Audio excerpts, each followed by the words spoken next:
Uh, hello, YouTube viewers. Welcome again tonight. We've got another segment of the Killer Angel Show. I'm here with Melvin, who's one of our military historians, and really good about contrasting and comparing wars throughout history. Very knowledgeable. Melvin, you want to tell them about yourself, where you got your background, or self-learned, or how did you get your interest in the American Civil War? Okay, yes, sir, Chris. Howdy, everybody. This is Melvin from Australia, in Brisbane, southeast Queensland of Australia. I've always been a big fan of the American Civil War. Ever since I was a little kid, even growing up down under, I used to watch the likes of North and South and other American Civil War miniseries as a kid with my family back in the 80s, and that was a seed for interest in the American Civil War. And then also, as I got older, watching other good Civil War movies like Glory and Gettysburg, and also at the same time, in high school, I used to read encyclopedias because I was more of an introverted bookworm at the time, and I read a lot about the American Civil War, the Revolutionary War, and lined that up with watching movies like Gettysburg and Glory. That it really inculcated into me an inherent desire, a very overwhelming passion for everything associated with the American Civil War. Um, I'm and often yeah, curious. I'm glad to have familiarized myself with the different place names and names of main personalities, and also going into college when I finished high school. Yeah, I studied American history. Uh, wrote wrote a couple of papers in about American history. Sorry, about the American Civil War when I did American history and military history, and lining that up as well with I did a lot of other different history subjects as well, like modern European, Australian, Islamic, military history generally. So I I think, yeah, my overall studies of history generally have enabled me to think about the different comparisons and contrasts between the Civil War and other contemporaneous conflicts, or even like other wars further on down the track as well. So yeah, I'm more than happy to discuss those Well, particular I'm, op- things. I'm often curious um, when I talk to somebody from Australia or Europe or whatever, Canada, and they're just fascinated with the American Civil War. Do you think it's the other nations are fantasize with the romanticism of the war, or so to speak? Yeah, look, I used to, Chris. Yes, for a long time I did used to. Yeah, like I even, yeah, I must admit, it got to a point where, like I did it when I was in 10th grade in my English class. I did an oral presentation about Glory and how it was inspiring. I found that movie, and how I actually said at the end I wanted to go and fight in the American Civil War from watching that movie. And yeah, and I think, yeah, I used to hold that perspective for a long time, but I think, yeah, truth be told, in more recent years I've sort of become a bit more, yeah, like acknowledging the sordid, gritty realities of what it would actually been like in the Civil War. I'm sort of a bit hesitant to actually say that anymore, because I watched the History Channel American Civil War documentary series, which one of my good buddies from a previous church that I went to, he actually got me that for Christmas. And I watched the episode about Civil War medicine, and like, Uh, yeah, I think yeah, that yeah, like the projectiles of a civil war, like how much like the massive caliber that they were, and the slow moving through the air and collecting like all sorts of microbes and everything else, lodging into a guy's like limb or torso. You have to amputate because of the inherent heavy nature of well, the there was projectile another. and the microbes. That sort of made me want to, yeah, say that I don't know if I'd want to fought in the Civil War anymore with those projectiles in question. There was actually two options though. They could amputate, or they had to remove the bone and stuff. So the arm was essentially useless. Mm, They didn't. There was two, depending on the severity of the wound, and they're right there. mm-hmm, So I guess ask you about the first, I guess, war with once we came with the rifled muskets would have been the Crimean War. Is there any comparisons you can make between that war and the Civil War, or other than just casualties? Do you think that maybe that they always talked about General McClellan being hesitant to attack? Do you think mm. him witnessing the large scale casual or length of how much further the um, rifled muskets and cannons go? Do you think him witnessing that kind of carnage made him hesitant to commit his troops? Well, I think there may have been an element of that, but I,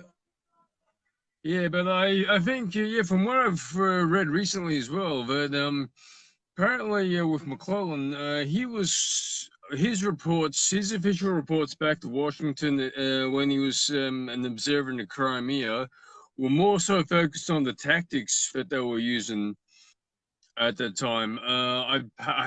Truth be told, I haven't really come across much about like his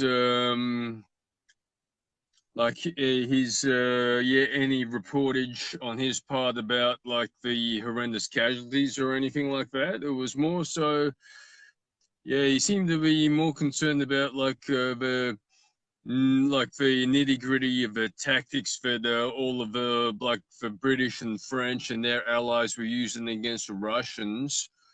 And What type of tactics were they? What type of tactics were they using? Um, is I the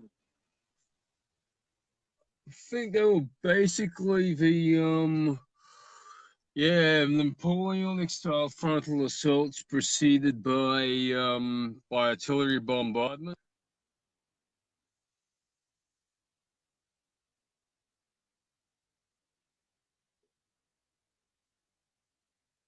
They hadn't really, yeah, they hadn't really integrated they hadn't really integrated like the other elements of modern warfare very well yet. Like I think the use of like trains for transport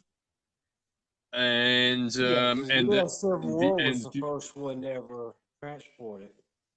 yeah, yeah. I think there was an embryonic appearance of trains during the Crimean War, but it was just at a very basic level.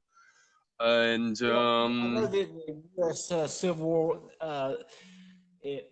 first Manassas, that was the first time they had ever transferred troops. Or not, yes, yeah. indeed, yeah. I think But Crimean War. I think some of the wars of the Italian unification. I think they used trains very, very briefly, purely for transporting supplies. But yes, you're right in terms of in terms of transporting men quickly from one place to another in a very short space of time. Yeah, I think that was definitely Jackson, the first Bull Run, first Manassas. Yeah. Um, but yeah, I think yeah, it was just very yeah. I think the Crimean War, everybody's perspective is just clouded by how absolutely abysmal the preparations were, especially for the British. How their logistics was an absolute shambles, and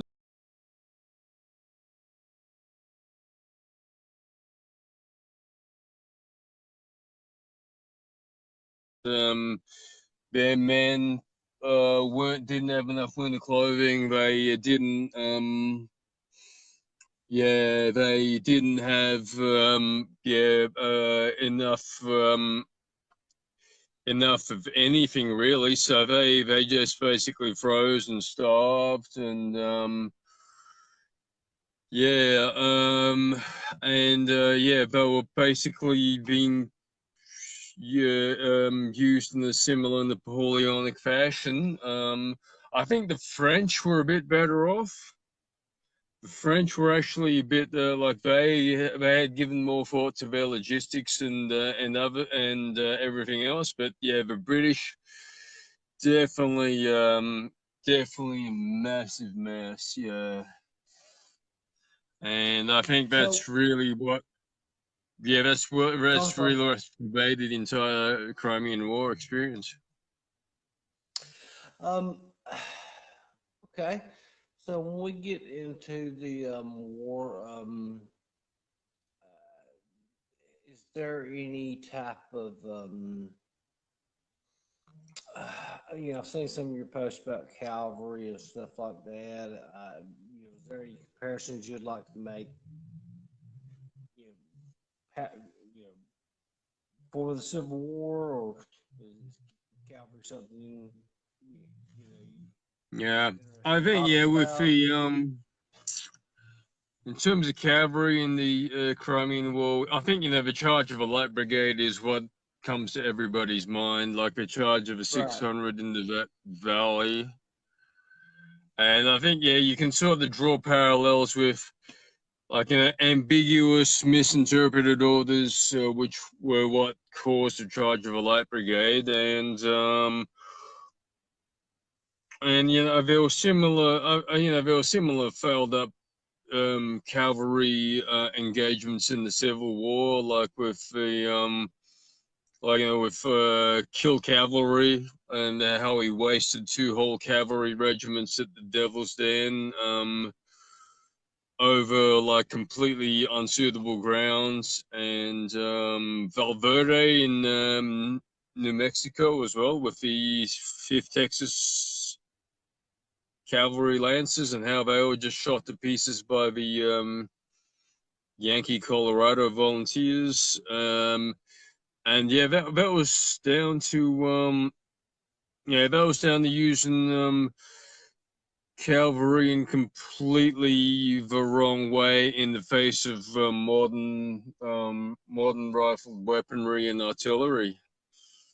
So I think the parallels from from the charge of the Light Brigade in the Crimea and all of these other and these Civil War cavalry charges, which are absolutely pointless bloodbaths. I think there's definitely that very strong comparison. Uh,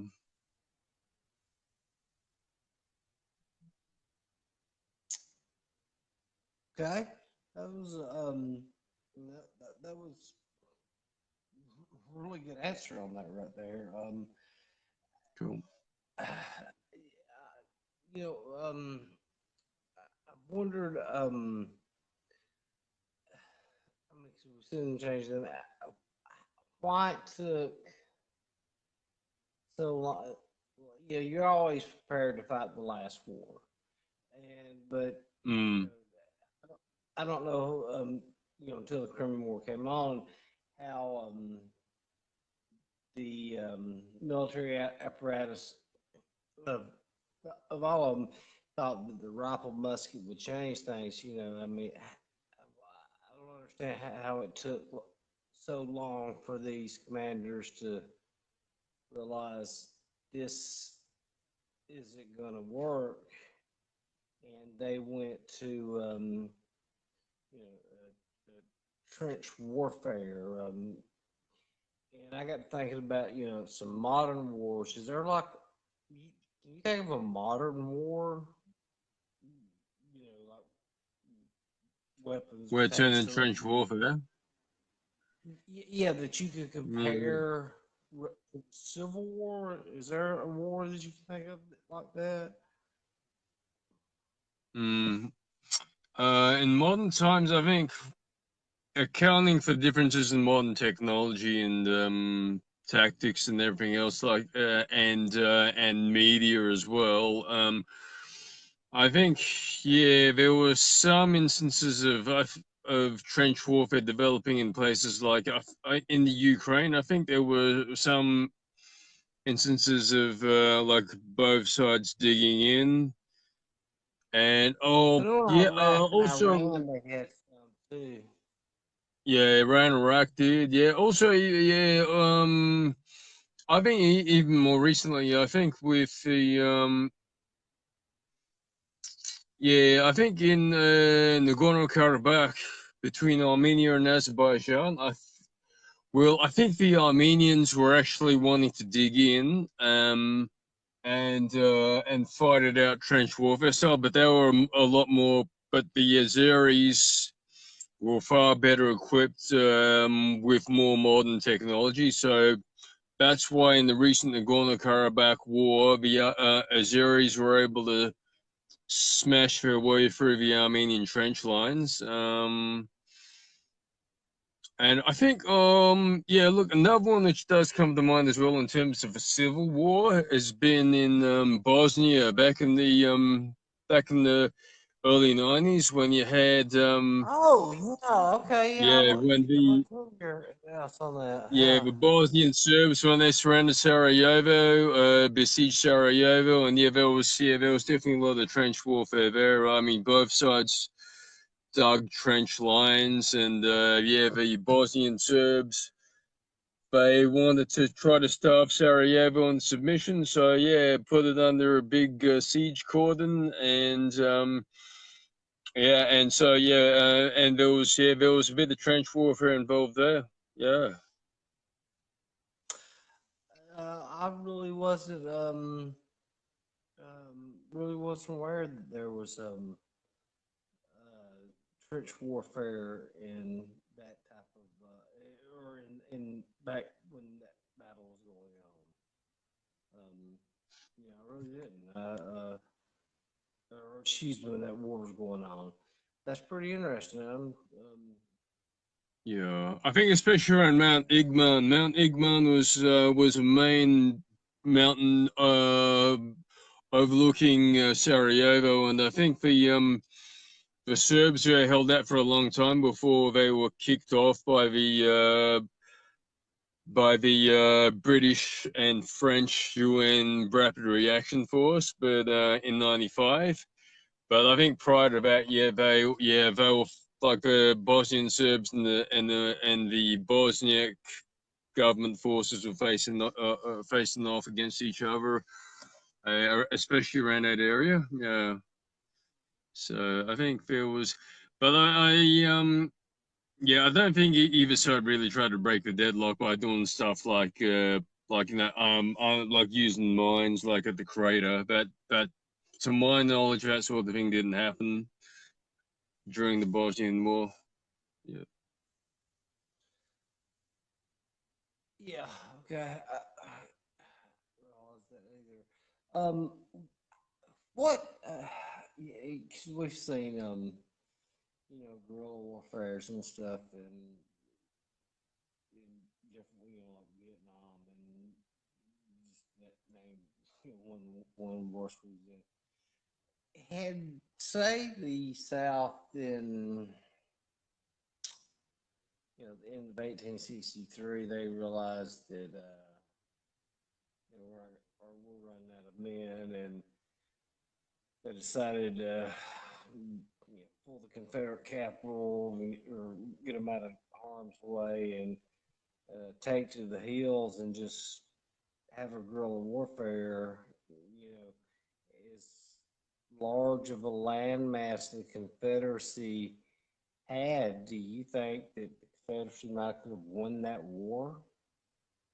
'Cause, I mean, that would be Yeah. Oh, if I'd gone that way, it would have been a damn sight harder. Yeah.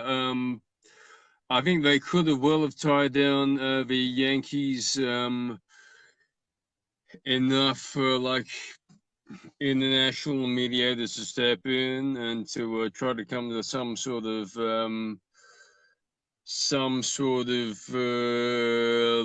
recognition of the Confederacy. like in Vietnam.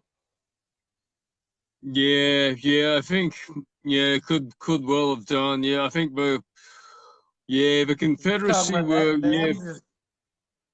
That was just a small area. You're talking about from Virginia all the way down to Texas. That you'd be trying to subjugate a population, and Yeah.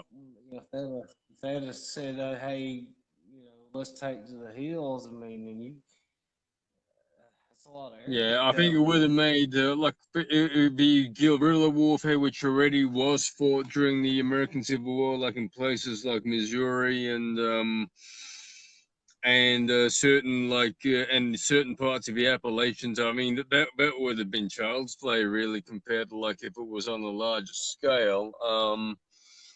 And counterinsurgency would have, yeah, I think counterinsurgency would have been along the lines. I think also what we saw during Reconstruction, for the low intensity guerrilla warfare, which happened during Reconstruction, like between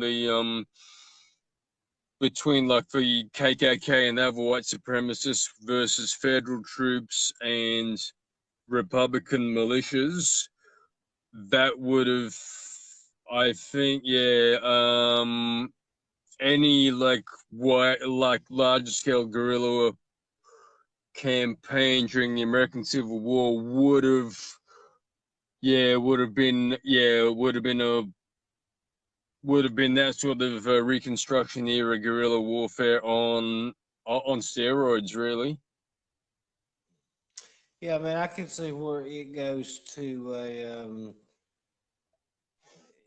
It could have got to a point that Northern troops, started launching reprisals, Oh yeah. and it just came into a just total bloodbath, Yep. and then and it Exactly. also could have been that the Northern populace, you know, this thing goes on 1866, 1867. You know, ambushes and casualties continue to mount, and there's enough. Um, I mean, Mm. I don't know. It's just speculation. I mean, um, Yeah, well, I mean, but that's what yeah, happened at the end of Reconstruction. That's exactly what happened anyways. I mean, the North was, by 1876, 77, they were tired of like having to continue policing the South, and so therefore they wanted out. Like that's why they had the Compromise of 1877. Yeah, so I think you could, yeah, what you were talking about could have been a similar sort of scenario, really. because by the time it got to 1865, really, I mean, the South was depleted on manpower and Mm. weaponry and produced them, but had 1864, they still had a lot more troops in the field, and I mean, especially like I said, guerrilla warfare. I think it was it Mao Zedong that said I think he made two statements or a couple great quotes. He said, "Come at them like fishes in the sea," and then he said Yeah. something. He said, "When you're outnumbered 10-1, your goal is to put your goal is to, when you're outnumbered 10-1, your goal is to put your 10 on their one." Uh, or something, something yeah, along those that's yeah. I think that definitely has been the goal of all guerrilla warfare. Yeah. And I think it's just asymmetric.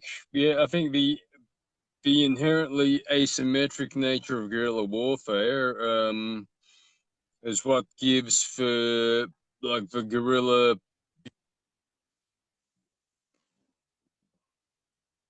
It would have been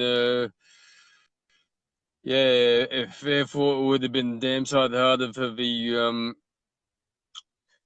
Yankees and also their Southern Unionist collaborators, their black soldiers in the USCTs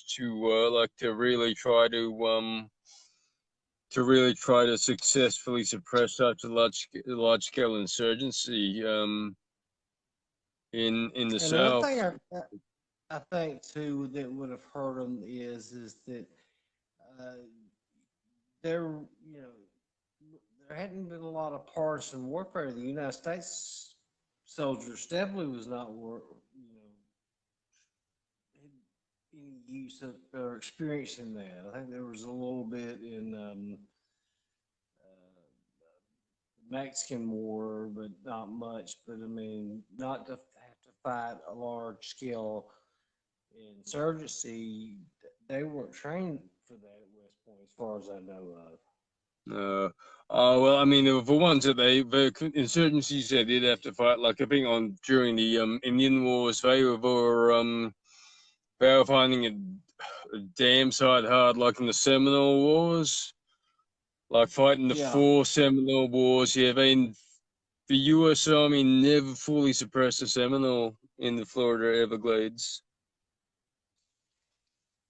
Yeah, yeah, they just uh, kept on. Yeah, I think even like when they deported a lot of them into like Oklahoma, into Indian Territory, there were still a few little holdouts in the furthest reaches of the Everglades that basically were still untouched. I And think yeah, you're they, right on but, that. hmm, Yeah, I mean, I think that could be, you know, especially too. I was thinking that had they took to the hills then, and you still got um,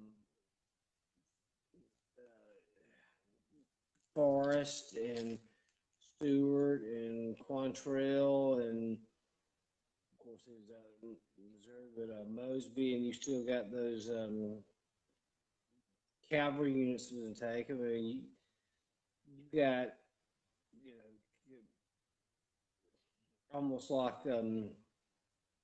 air assault forces today that could be in one position and strike and be gone. And hmm, not only hmm, is you're having a guerrilla warfare here in the South, them striking north, yeah, hitting and they did cities up like the there. St. Albans raid. Yeah, Hmm. And what's his name? that could And be. what's his name? And John Hunt Morgan's raid into Ohio as well. Yeah, they could have. Yeah, that would have made it a damn sight more complicated. Yeah, maybe. I mean, in that sort of scenario, maybe the only thing that the US could have really implemented to win the war, on a much larger basis, would have been like sort of emulating what the British later did in South Africa when they were fighting the Boer War, like their systems of armored trains, blockhouses,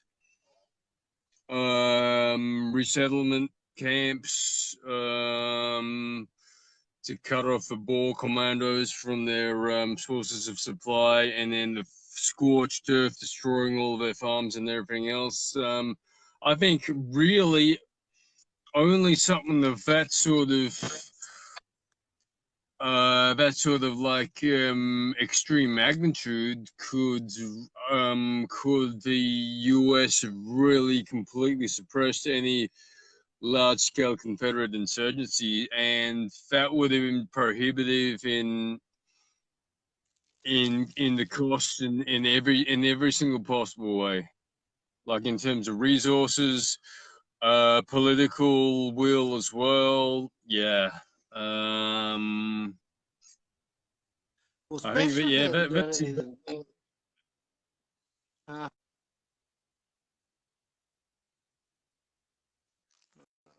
let's see here.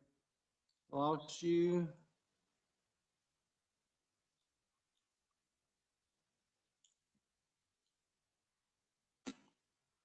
Melvin.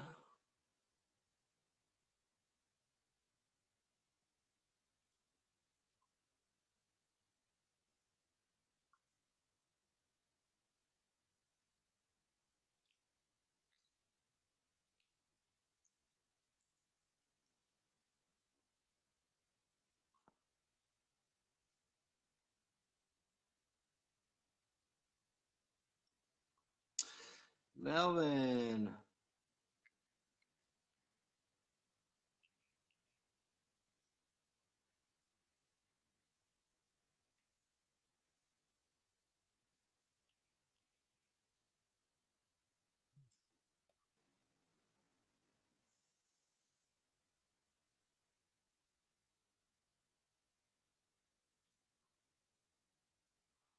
Okay, let's see here.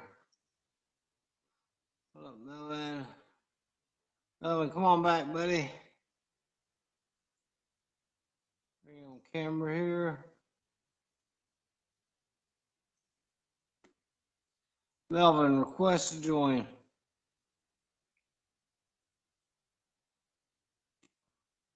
Melvin.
Melvin, buddy, come on.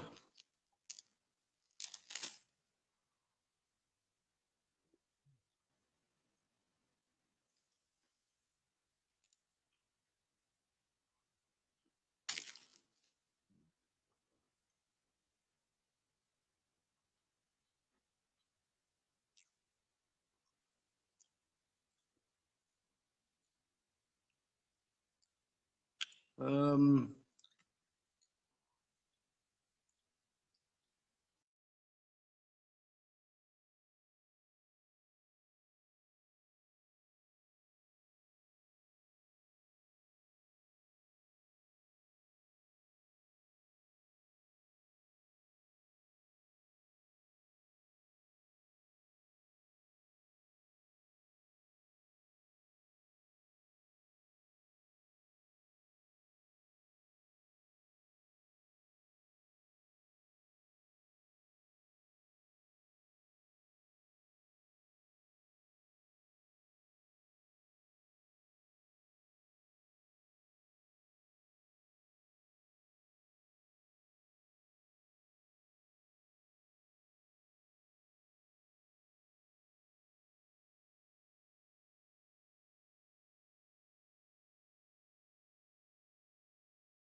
All right, my man.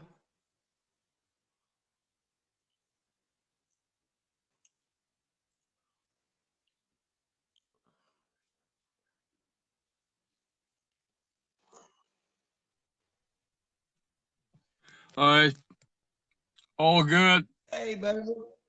Sorry, Chris. Yeah, I back remember again. Yeah, sorry about it. Yeah, I trying to find that damn button is just infuriating. this happens before with somebody else, and I kind of forgot what we was Uh, talking about anyway. okay. Was on. Yeah. I forgot what on there. Last thing I was talking about was I think if I recall we were just discussing like trench warfare in more modern times. I think Yeah. that was yeah, that was about the most. Actually, no, sorry, no, it was guerrilla warfare, and it was sorry, it was the American Civil War is one giant guerrilla warfare.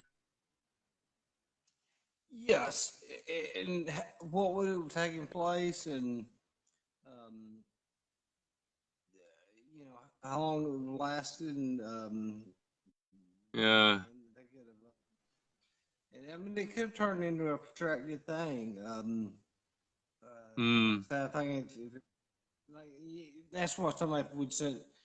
You know, if they sent their parts or their rangers and cavalry up north, you know, and it could have went.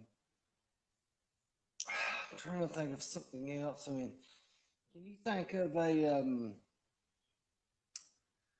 just a civil war between two sides? Nobody else was involved. Like maybe I'm trying to think of one. I mean, because I know the Chinese had people involved and the Russians had people involved. I just can't think of nation off the top of my head that had a civil war that were, you know, they didn't have any outside influences. Mm. Yeah, it's pretty damn hard to Yeah, because by the time it got yeah. up into that point, 20th century, you know, you had Mm. everybody had everybody had a side that they was, you know, um, Yeah. Oh yeah, exactly. so Yeah, about proxies one way or another, yeah. yeah, so yeah, But I think so yeah, I a lot of civil wars. well, I why do think you even think? back I in the mean, 19th century. Yep. being the you know, military historian the way you are, why do you think the Civil War is so romanticized? So I think it's yeah I think the romanticization stems from the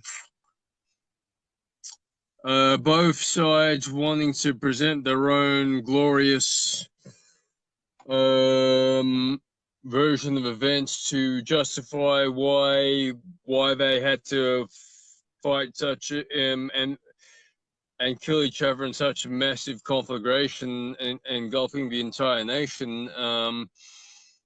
And so that's why you have a lost cause mythology developing to romanticize the Confederacy, and then the pro-union side to a lesser extent, um, having its own agenda of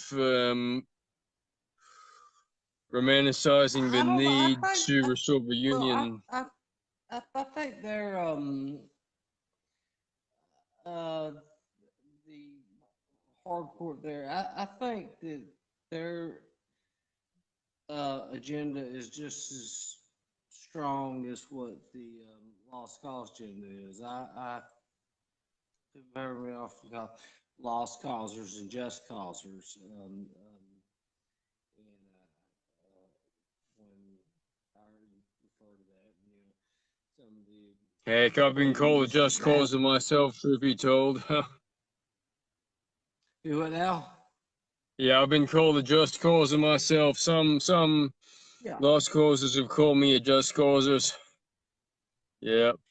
Well, and it's funny because the lost causers called me an anti-South, and the just causers called me a lost causer. So I've been called that on the same thread before. I was like, y'all got to pick it one way or another. I can't be both of them. uh, Um, yeah. One of my other buddies who's a big Canadian.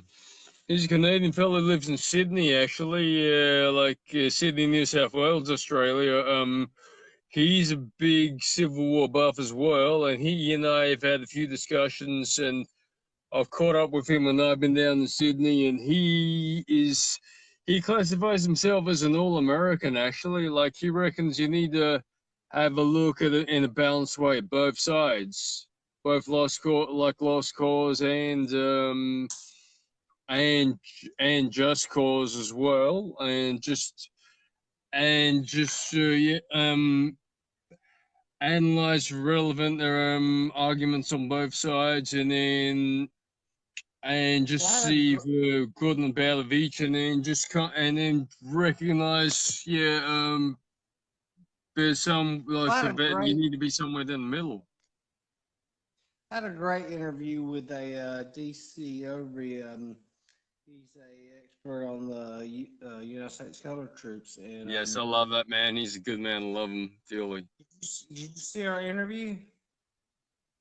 No, I haven't. No, Oh, have you subscribed to the YouTube channel yet? I have. Yeah, I did do that. Yep. Yeah, thanks. We got some good interviews there, but I got about an hour of interview on him there, and man, he breaks it down good. I mean, the way he says, when Yeah. you have when you have the lost causer saying that the war was not about slavery, and then you have the just causers. We came down there to free the slaves, and he'll tell you right. I mean, basically, he said right quick. He said, "Look, people fought for their own reasons. The governments Mm. may have their reasons, but he said, but each man had their own reasons." He said, and he said, Mm-hmm. like the USCT, he said, they weren't even really they weren't Americans then. They had no rights or anything. When they were Mm-hmm. first started, he said they was fighting for them to gain Yeah. freed slaves and gain equality. So, because a few months Yes. ago, me and somebody was in a conversation, and I said, "Well, you've never heard the Southern perspective." He said, "There is no Southern perspective. It's only the North." And I said, "No, that's not true." I said, "There's so many different perspectives in this war. Like you Mm-hmm. had the ruling aristocracies in the South, you had the poor, you know, people in, the poor people was fighting the war, and in the North, you had the industrialists. You had the USCT. You had the slaves who were still in bondage. So you had there a lot of different perspectives that came out of that war, which Mm. probably one of the most unique conflicts Oh yeah. on some of the different levels. I mean, it was just, yeah. I don't know if there ever be another one like it, and hopefully not. Yeah, a lot of people Yeah, that's died right. in The that war. complexity of it. Yep. Yeah, I mean, and people, yeah, I mean, it was um, complexity, and there's no telling. Uh, yeah, and I'm not getting even arguing like slavery or states' right or here like this, but I asked a college professor who taught military history one time, and I said, Do you think, what do you think slavery caused the war? And he responded to me. He said that war was destined to happen from the time they signed the Constitution at the Constitutional Convention. He said if it hadn't been for that, he said there would have been another reason, or another reason. He said, but there was such the North-South rivalry, even though it was on the East Coast then. He said that there was going to be a war over something between the southern states and the northern states. And I thought Mm-hmm. that very interesting concept. That's right. Yeah, well, I mean, well, some folks argue that yeah, that could have happened with even like with things like in the 1830s with the nullification crisis when South Carolina tried to leave the Union over the tariffs back then. They were a big thing, and then also prior to that, like War of 1812, when you had the Hartford Convention, when all the New England states were considering leaving the Union because they didn't want to continue fighting Britain for the rest of the country.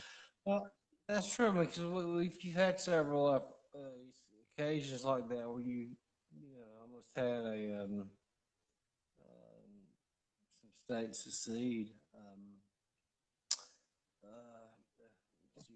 You should get comparing these wars. I'm trying to think if there's anything else that comes down there that you could think of. Okay, I've got a good question for you. The South was so outmanned, outgunned. I mean, you just look at the stats on it,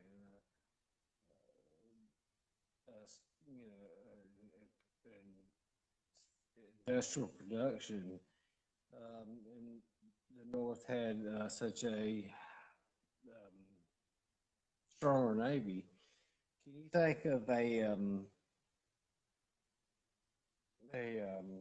conflict in which a country was really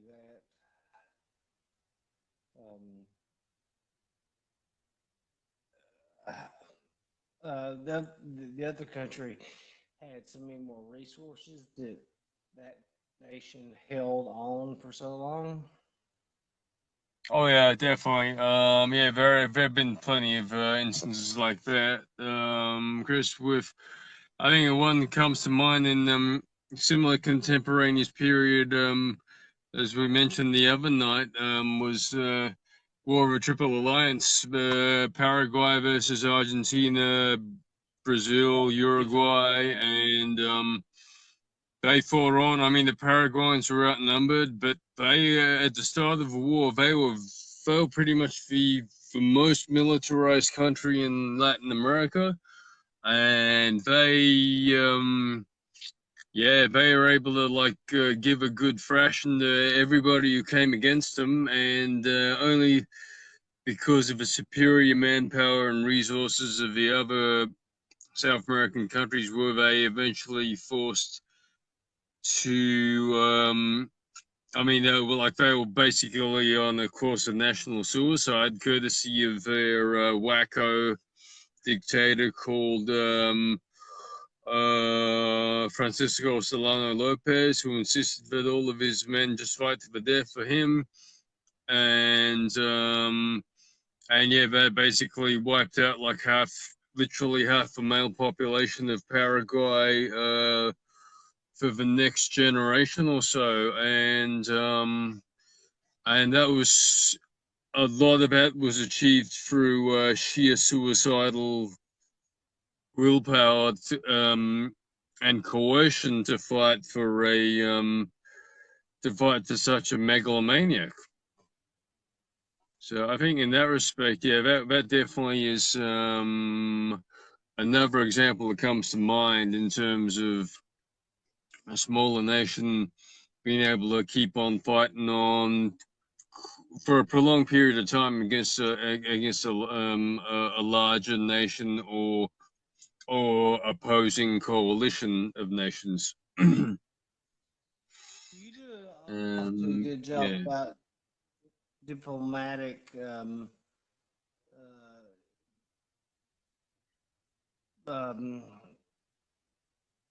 trying to, diplomacy and stuff like that. Uh, it, and I think it would have been possible to get military assistance there. Why did the Confederacy not try to get some of the countries in South America? Like I think Bolivia was a very Confederate sympathizer, and I mean, if you could have got the additional troops there, I mean, I'm not saying it would have made a difference, but it just seemed like the Confederacy had no goals to establish diplomatic relations with other countries other than England, and that just wasn't going to happen. Yeah, that's yeah, I think they were just trying to get. I think the British and the French were trying to get on side as best as they could because they saw them as the only real significant players who could guarantee their independence. So I think that's why they didn't really bother about anybody else. I think the French would have had a pretty hard time then, because they was locked down in Mexico with um, Yeah, Maximilian. So they yeah, I sure just were. don't know why it was never attempted there. I mean, I just thought South America may have been their best chance, especially after like 1862, and then England was not going to come into their Mm, aid. And I often wonder too, they talk about wanting English recognition. Okay, we recognize you. I don't know how much that would have done. I mean, you would have had to, Britain would have had to go to war to me, bring their full, weight of their military in there to be able to cause a difference, yeah. make a major impact. I mean, just recognizing them, giving them international recognition, what's that going to do? I mean, that's not giving you anything unless you have money and Yeah, that's right. in. Yeah, I mean the Royal Navy would have needed to have blockaded the U.S. And yeah, and be prepared to like launch an invasion from Canada as well.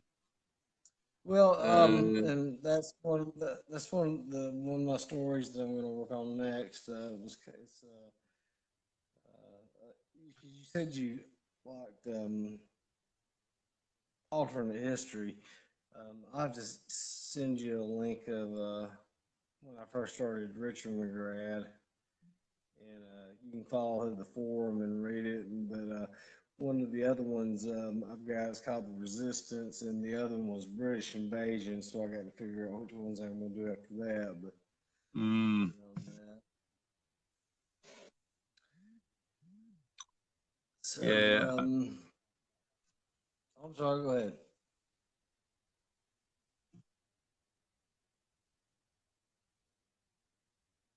You still with me? yeah, definitely, still am. Yeah, I was just thinking as well, Chris, with the only, I think the most prominent novel series, alternate history novel series dealing with like the American Civil War becoming like involving Britain and France is Harry Harrison, his series which is where the where Britain and France actually intervened on the Confederacy side, but then apparently the British and French like forces in the Confederacy, they actually alienate the entire local population by by their conduct, and so therefore both the US and CS get together again to go and smash both of those European powers, and it ends up with the US Navy actually flipping invading Britain. It's absolute, yeah, it is just the most That sounds actually implausible. pretty I mean, it sounds better than Harry Turtle does Guns of the South. Yeah, Um, that was pretty implausible. Yeah, I preferred his Southern Victory timeline, but Southern Victory timeline was pretty interesting. Yeah, I've always been a fan of alternate history, and I think I've got some issues with how Turtledove has written his books, but I think it was an interesting timeline. Yeah, I think Guns of the I, South was just science fiction, basically. okay, Guns of the South was like it's just stupid.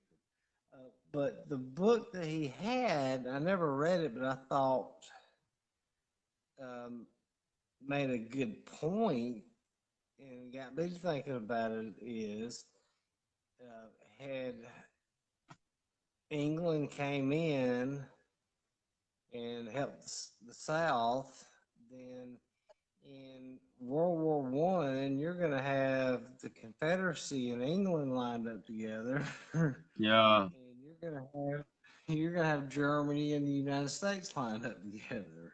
that's what happens in Okay. the Turtledoves. Yeah, exactly. Yeah. Well, think about me, because if England comes in and they help the Confederacy when they're independent, United States isn't going back to allies with Britain, and Hmm. you know, you'd probably have and it would change the whole war out completely then because U.S. forces would never been brought to Europe. You would have the Yeah. Confederacy, United States, and Britain fighting here Yeah. on a Canadian front. I mean, it changes just, I guess like a butterfly effect or whatever. Oh, it is. It is. Yeah, exactly. And I think the thing is, in terms of series as well, is he actually has certain like some of the major powers in Europe, like the Russian Empire and the Austro-Hungarian Empire. They don't fall in like they did in our timeline, where where the Tsar gets overthrown and then replaced by the Bolsheviks, and well, in Austro-Hungary, where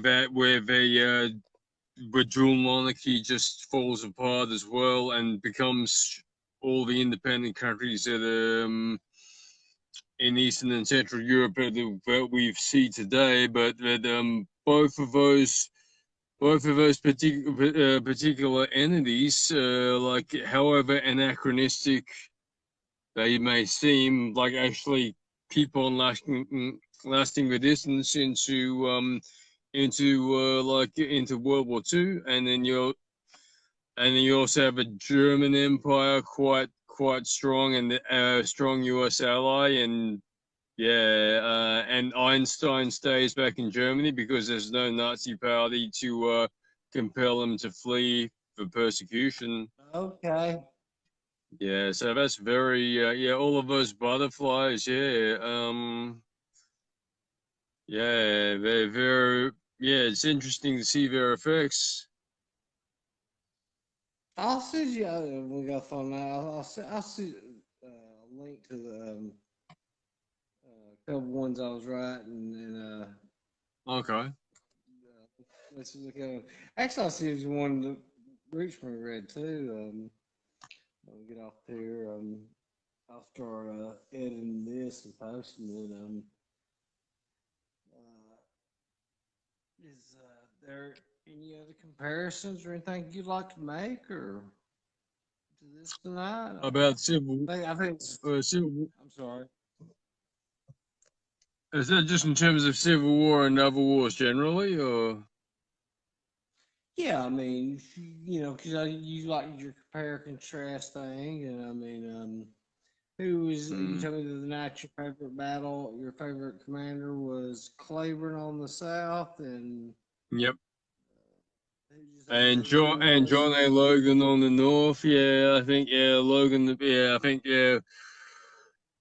out of out of my recent study of the American Civil War, yeah, those two guys whom I previously hadn't known very much about, yeah, they definitely stand out as very prominent personalities. Yeah, Logan being the Saul turned Paul figure in terms of how he viewed black people and how he saw them as loyal citizens when he was a general commanding down in the deep south, and he became a staunch advocate of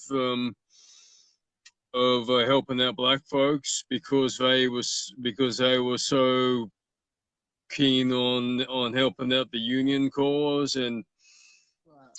I definitely, yeah. I've been told I should write an article about John A. Logan. And I think he was one of the many. I think John A. Logan also exemplifies the many Yankee soldiers and officers who, like, they didn't start out the war as abolitionists. A lot of them started the war hating blacks, even in some ways, even more so than like a lot of white Southerners did, but who had that 180-degree turnaround. And after the Emancipation Proclamation, and yeah, they came to accept the idea of black equality, of black combat soldiers. And I think, yeah, for that reason, I really respect John A. Logan. And conversely, on the Confederate side with Patrick Clayburn, I mean, he was a very talented battlefield general, who was so tragically killed along with the five other Confederate generals at Franklin. But I think, yeah, he's given that he was an Irish immigrant and he didn't have those long-standing ties into the white planter mentality of he that's why he was able to voice the idea of like recruiting blacks as Confederate combat soldiers when he'd seen how effective the USCTs had already been, and the fact that he was laughed down by all the Confederate political leadership shows that yeah, just how entrenched, dead set they were about white supremacy and the institution of slavery. I've So often wondered. I've often wondered what Lee's opinion on it was, mm, because, and I think that Lee was the type that he he wasn't getting involved in the political aspects. He was a mm, military man because I yep, read that Jefferson Davis. I've found stuff that Jefferson Davis, as early as 1862, he realized that they were not going to win without blacks fighting for them, and he kept trying to put it out then, and people just wasn't having it. And he went to Lee and he asked Lee his opinions on it. And Lee said, unless you offer them full emancipation, it's not going to work. mm-hmm, mm-hmm, So, and I think that I think had Lee, I think Lee definitely would have taken them, but I think Lee was the type that he was a military man. He was not a politician. He would let the politicians decide, and he was Yeah. going to fight the Well, I war. think one thing I do respect about Robert D. Lee in terms of like his perspective towards black soldiers on the Union side was I think yeah initially he was very reluctant to like to acknowledge them as proper combatants, which is why the cartel system, the prisoner exchange cartel system, broke down. But I think to his credit, I do respect Robert E. Lee for like towards the end of the war. There was one instance where he um there was one really messed up incident at a place called Saltville, Virginia, where there were the Fifth Massachusetts Colored Cavalry had been yeah they'd come off pretty badly against defending local Confederates, and some of the badly wounded black cavalry troopers of the Fifth Massachusetts Colored Cavalry, and some of their white officers who'd been left behind in because in their hospital beds they were murdered by the Confederates under the command of Felix Robertson. Attack. He was a very racist white Texan general, and he publicly boasted about how he was happy to have killed all of the black soldiers and the white officers in the hospital beds. And Lee was so disgusted he wanted to prefer war crimes charges against Robertson for that. But I'll look for I word think history. yeah I'll have to. yeah I'll have to again look that up. yeah it was really I've only really come across in recent times. But yeah, that Felix Robertson was a nasty piece of work. Another But the thing is, I think he was badly wounded towards the end of the war. So those charges for the massacre at Saltville were never actually, they were never actually made against Robertson himself. But one of his subordinates was Champ Ferguson, the irregular leader from Okay. Tennessee, who he'd gained a very savage reputation for murdering Unionists in Tennessee. And Champ Ferguson, he perpetrated the Saltville massacre as well under the overall command of Robertson. He swung for it. He swung for Saltville and for other atrocities that he'd committed against Southern Unionists in Tennessee. So yeah, there was some accountability for that war crime. And I think Lee was yeah Lee was his attitude towards what happened at Saltville it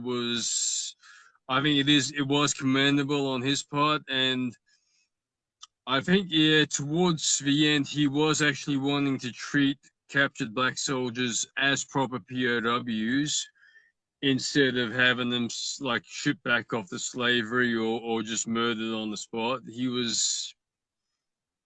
I do respect him from that angle. But he was willing to have an open mind towards U.S. colored troops as legitimate combatants. Yeah. So before we close it out, I gotta.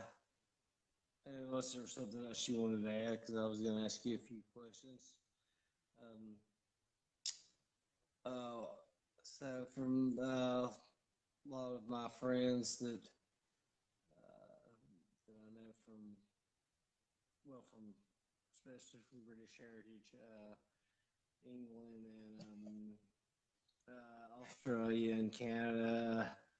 I would say probably three-fourths are Confederate sympathizers. What do you think? My thought was one of my friends said was is the Brits with their heritage and it was pulling for the Southerners who were the underdogs against the U.S. Mm, yeah, I think there is. Yeah, I think there probably is. Yeah, that mindset, and I don't know. I think a lot of I think a lot of folks overseas who have neo-Confederate sympathies. I think some of them may come from that negative side of the political spectrum as well. I think some of them do I think have. it, I think it was some of the giant David versus Goliath mentality. You got Yeah, going for the underdog. yeah. So, Unionist or Confederate sympathizer? For me, I'll always be a unionist. Yeah, I'll always be pro-union, definitely myself. Well, yeah, But yeah, look, well, we welcome unionists here. Uh, we need to have a good balanced perspective. Yeah. Of course we do. Yeah, absolutely. I mean, when I first started this group, it was like, I could have went the easy way route and got, all Southerners, but I wanted to develop a military forum that told everybody's story, Yep. not only just white people. I wanted to hear, from we had immigrants that come over and followed me. And I said one of the cool stories of the day that I pulled up that I found there was. I don't know how they got thrown into this or how they found them, but the Confederacy had 29 Chinese soldiers fought for them. And, Hmm. Yes, indeed. I have heard about that. Yeah. the Confederacy had a And Hispanic general. The yep. Confederacy had a native. And, Hmm.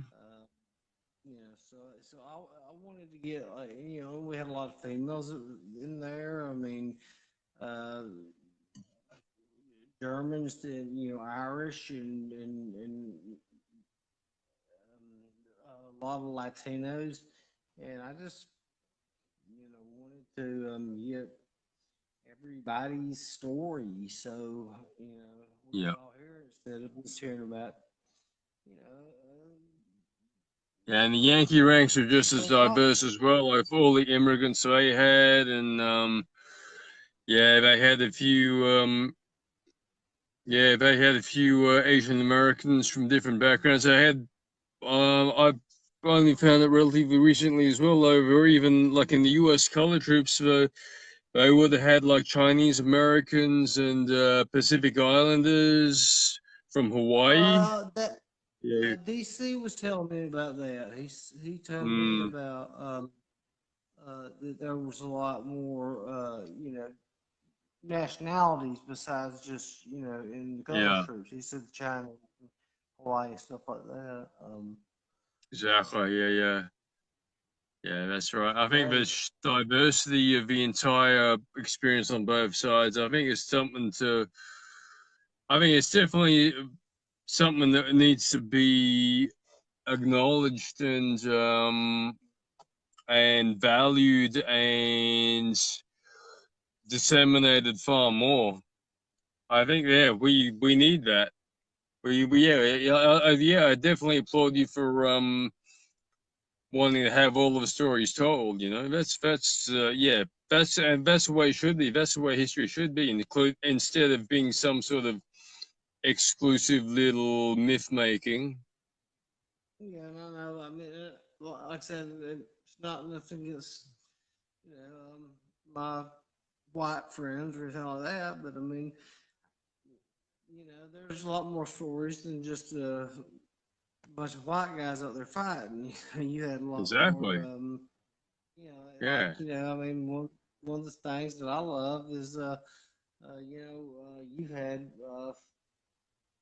females who portrayed men that went and fought in the Civil War. I think there were 6 females that gave birth on the battlefield. Yeah, I'm not surprised. And And one of them was a woman as well, a black woman, Cafe Williams. She was in the 54th, I think. And then she became I I mean, think she was a Buffalo soldier after the war as well. well, see, these women were actually portraying themselves as men. Yeah, exactly. Oh, yeah. And then, another thing too that I think was so brave of their day, the South, they got into this was, the women spies. I mean, that was Yeah. pretty bold. I mean, and one of the other stories I think was cool was, Clara, I mean, Clara Barton, Harriet Tubman, she was the first female to lead an armed force uh, Yep. in South Carolina. So, there's just a lot of stories out Yeah. there that I hope people, can enjoy and As we must not tell, fight yeah. over stuff. I've I think there's even,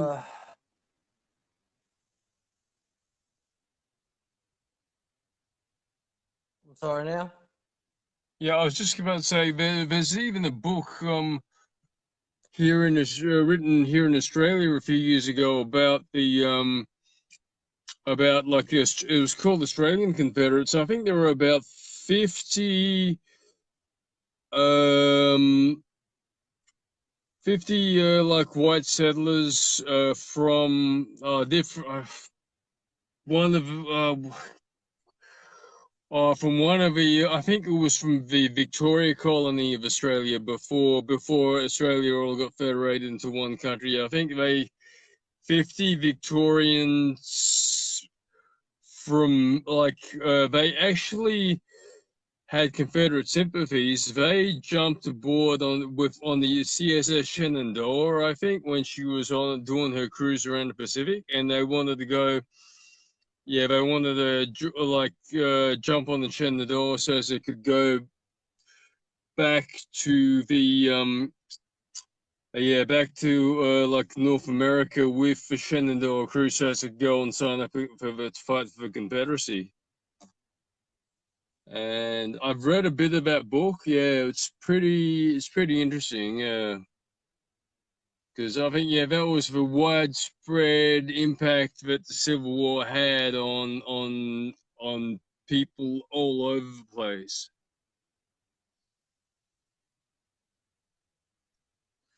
That was some good information.